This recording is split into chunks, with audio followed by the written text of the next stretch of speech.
बंदर कूद सकता है में कौन सी रश्मि पढ़ने लगी। हाँ, वह मुश्किल से खा पाया। हाँ, मोहन लिख सकता है। हाँ, बल आएगा सभी। चलिए देखिए विशेषण। विशेषण किसे कहा जाता है? जिन शब्दों से संज्ञा और सर्वनाम की विशेषता का बोध होता है उन्हें विशेषण कहते हैं। ठीक, जिन शब्दों से संज्ञा सर्वनाम की विशेषता का बोध होता है उन्हें विशेषण कहते हैं। ठीक, जिस शब्द से संज्ञा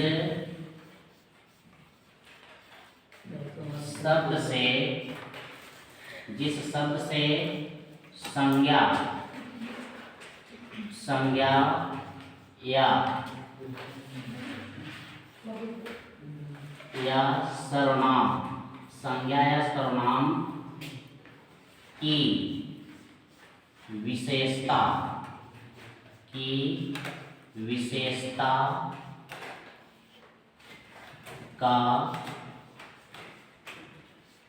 बोध होता है या बोध होता है उसे विशेषण कहते हैं। ठीक, जिस शब्द से संज्ञा या सर्वनाम की विशेषता का बोध होता है उसे विशेषण कहते हैं। ये समझ में आया कि नहीं? अगर क्रिया की विशेषता का बोध हो तो क्रिया विशेषण। ठीक, लेकिन जिस शब्द से संज्ञा या सर्वनाम की विशेषता का बोध होता है उसे विशेषण कहते हैं। अच्छा बताइए, संज्ञा किसे कहा जाता है? हाँ, जिससे किसी व्यक्ति वस्तु स्थान की पहचान हो जाए, उसके नाम को हम जान जाए वही संज्ञा है। ठीक, सर्वनाम किसे कहा जाता है? हाँ, द्विरुक्ति दोष को दूर करने वाले शब्द को सर्वनाम कहते हैं। या पुनरुक्ति, द्विरुक्ति पुनरुक्ति एक है। एक द्विरुक्ति या पुनरुक्ति दोष को दूर करने वाले शब्द को सर्वनाम कहते हैं। या फिर संज्ञा के स्थान पर जिनका प्रयोग किया जाता है जिन शब्दों का उसे सर्वनाम कहते हैं। दोनों परिभाषा याद है ना? तो विशेषण समझ में आया कि नहीं? जिस शब्द से संज्ञा या सर्वनाम की विशेषता का बोध होता है उसे विशेषण, और कह दिया जाए जिस शब्द से क्रिया की विशेषता का बोध होता है उसे क्रिया विशेषण। अब देखिए विशेषण के अंग कितने होते हैं? तो विशेषण के कितने अंग होते हैं? दो। विशेषण के दो अंग होते हैं, एक होता है विशेष, एक होता है एक विशेष होता है, एक विशेषण। विशेष और एक होता है विशेषण।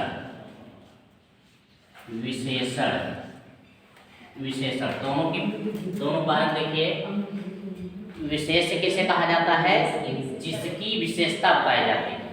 विशेष किसे कहा जाता है? जिसकी विशेषता बताई जाती है। जिसकी विशेषता बताई जाती है उसे विशेषण कहते हैं। जिसकी विशेषता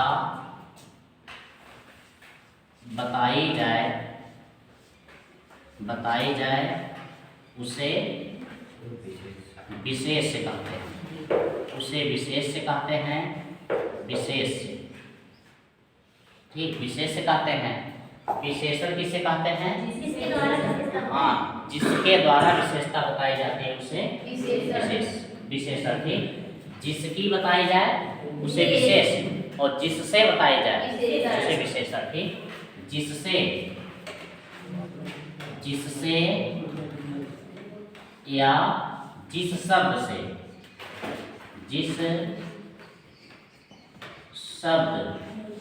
से विशेषता बताई जाए। ठीक, जिस शब्द से या जिससे विशेषता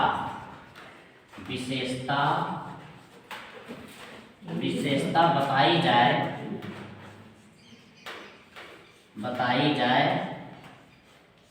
उसे विशेषण कहते हैं। उसे क्या कहते हैं? विशेषण। उसे विशेषण कहते हैं। ठीक, जिससे या जिस शब्द से विशेषता बताई जाए उसे विशेषण, और जिसकी विशेषता बताई जाए उसे विशेषण। जिसकी बताया जाएगी विशेष और जिससे बताया जाएगा उसे विशेषण। जैसे काली गाय, काली गाय। अब काली गाय लिखा गया है, गाय कैसी है? काली। तो काली क्या है? विशेषण। काली क्या है? विशेषण। गाय क्या है? विशेषण। ठीक, यह जो है विशेषण हो गया, विशेषण। और यह क्या हो गया? विशेष। यह जो है विशेष हो गया। ठीक, विशेष। तो किसकी विशेषता बताई गई? गाय की। तो जिसकी बताई जाए वो विशेष है, जिससे बताई जाए उसे विशेषण। ये समझ में है कि नहीं? ठीक, तो बताइए विशेषण के कितने अंग होते हैं? दो। कौन कौन? विशेष और विशेषण। विशेष किसे कहा जाता है? जिसकी विशेषता बताई जाती है उसे विशेष, और जिससे विशेषता बताई जाती है विशेषण। ठीक ना? चलिए अब आगे देखिए विशेषण के भेद। मिटा रहे हैं।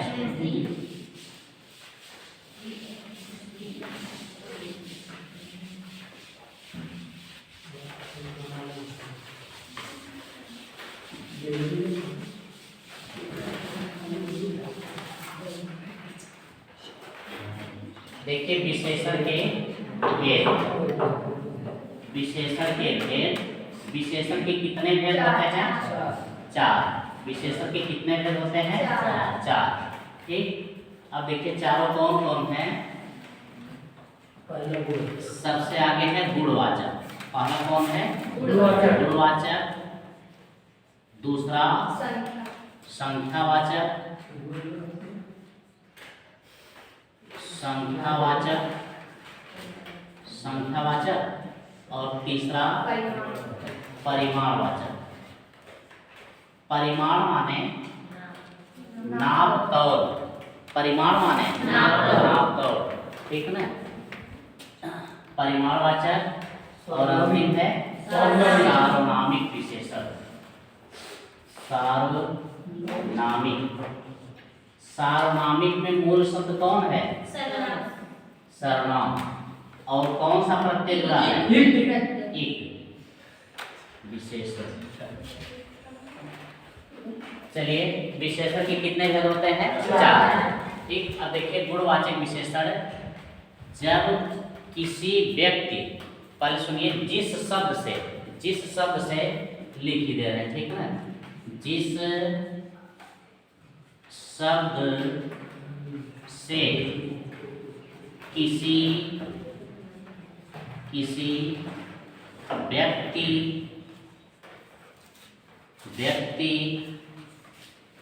वस्तु स्थान, किसी व्यक्ति वस्तु स्थान के गुण दशा दोष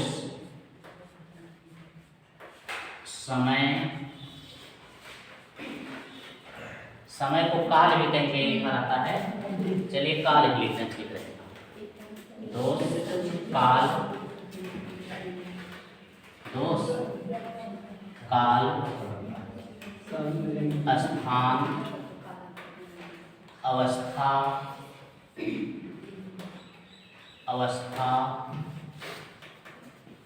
आदि का बोध हो, आदि का बोध हो, वहां पर क्या होता है? गुणवाचक विशेषण। बोध हो, वहां गुणवाचक विशेषण होता है। वहां कौन विशेषण होता है? गुणवाचक विशेषण। अभी फिर लिख देंगे ना, अभी तो इसका भेद लिखेंगे ही, पूरा हो जाएगा। ठीक, जो छूटा है वो भी पूरा हो जाएगा। ठीक, देखिए जिस शब्द से किसी व्यक्ति वस्तु स्थान के गुण दशा दोष काल स्थान अवस्था रंग आदि का भेद हो, ठीक, रंग नहीं लिखे हैं, आदि का बोध हो, वहां पर गुणवाचक विशेषण। गुणवाचक विशेषण है कि नहीं?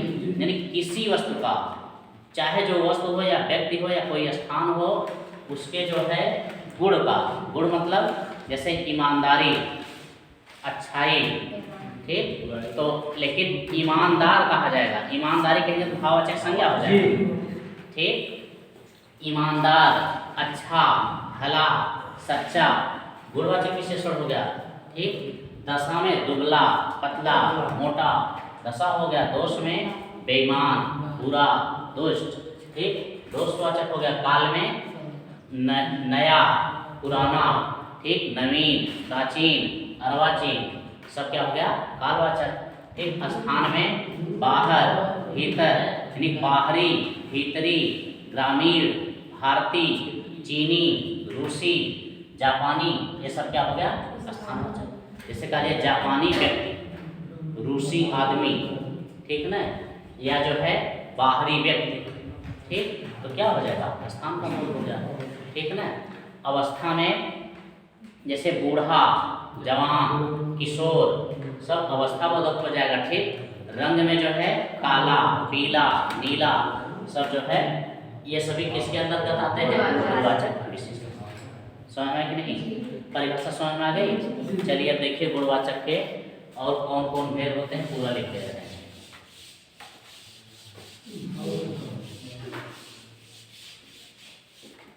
गुणवाचक के भेद देखिए होते हैं चार, आज विलीन हो गया, ठीक। चलिए अब कल सर जी मंगाएंगे ही। देखिए गुणवाचक में गुणबोधक होता है, इसके कई भेद होते हैं। गुणबोधक, दोषबोधक, दशाबोधक, अवस्थाबोधक, अवस्थाबोधक, आकारबोधक, आकारबोधक, कालबोधक, कालबोधक, रंगबोधक, रंगबोधक, और नहीं छूटा है, स्थान नहीं लिखे हैं ना, स्थानबोधक, गंधबोधक, इधर लिख रहे हैं। चलिए स्थानबोधक, स्थानबोधक, गंधबोधक, गंधबोधक, ठीक। स्पर्शबोधक, स्पर्शबोधक, ये सभी गुणवाचक के भेद होते हैं, ठीक ना। हाँ, गुणवाचक के भेद ये सभी हैं। अब इसमें बताया आगे, लिख दिए आप लोग ना। गुणबोधक ईमानदार, ठीक। गुणबोधक में क्या हो गया? ईमानदार, ईमानदार, अच्छा, अच्छा, भला, भला, सच्चा, ठीक। ये गुणबोधक है, ठीक है। शांत रहिए आप लोग। दोषबोधक में बेईमान, बेईमान, दुष्ट, दुष्ट, ठीक। बुरा, बुरा, ये सभी दोषबोधक हो गया। दशाबोधक में दुबला, दुबला, दुबला, पतला, पतला, ठीक। दशाबोधक में मोटा, छोटा, ठीक। अवस्थाबोधक में बीमार, बीमार, बीमार, ठीक। बीमार हो गया। और बूढ़ा, बूढ़ा, किशोर, किशोर, जवान, सब क्या हो जाएगा? अवस्थाबोधक। आकारबोधक में लंबा, चौड़ा, गोला, गोलाकार, त्रिभुजाकार, वृत्ताकार, ठीक। आकारबोधक में गोलाकार, लंबाकार, वृत्ताकार, लंबा, चौड़ा, त्रिभुजाकार, ये सभी क्या हो जाएगा? आकार। समझ में कि नहीं? लिख पा रहे हैं ना? लंबा, चौड़ा, गोलाकार, त्रिभुजाकार, ये सभी क्या हो जाएगा? आकार, ठीक ना।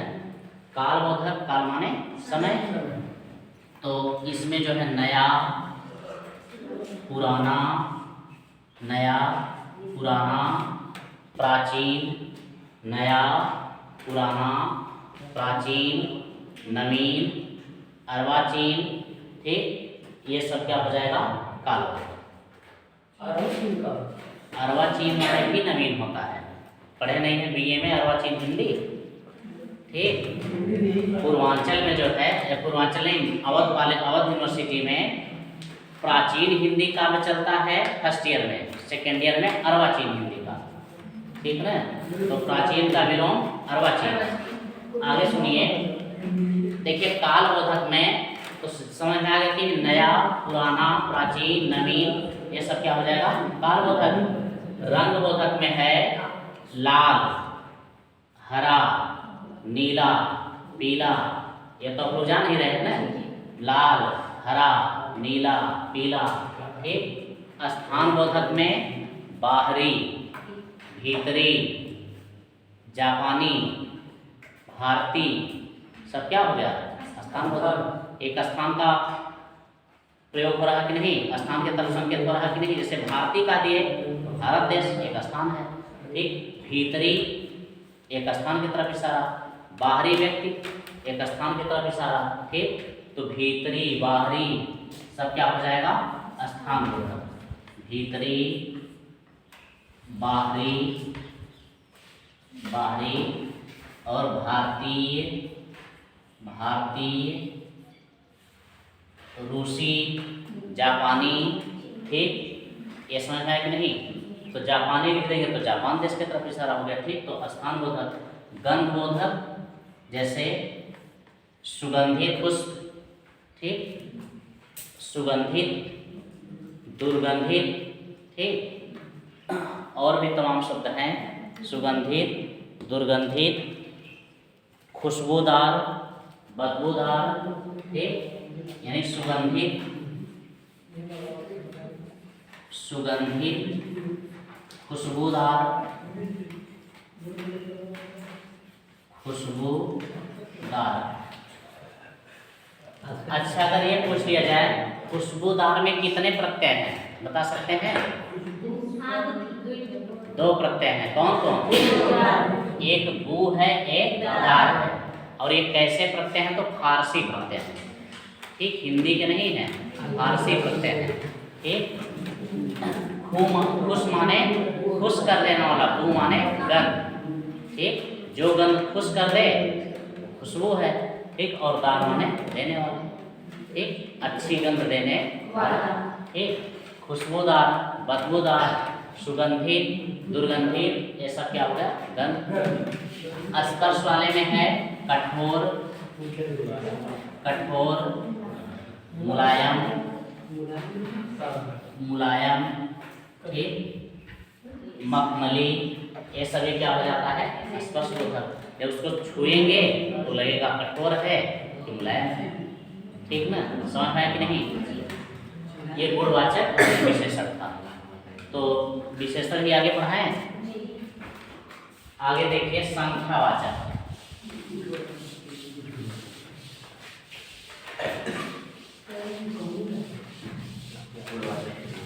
गुणवाचक समझ में आया है? कल एक जापानी आया था। जापानी में कौन सी विशेषण है? अगर विकल्प में स्थानवाचक न रहे तब गुणवाचक। ठीक, जैसे पुलिस वाले एग्जाम में तो ज़्यादातर बहुत नॉर्मल प्रश्न ही पूछता है। ठीक, वह भारतीय है, भारतीय में कौन विशेषण है? गुणवाचक। और जब अंदर पूछेगा तब आप कहेंगे स्थानवाचक। ठीक, स्थानवाचक। आगे देखिए, सोच रहे हैं जरा अपने देश को। ठीक, चलिए फिर इसको पढ़िएगा, कर दीजिए। आगे देखिए,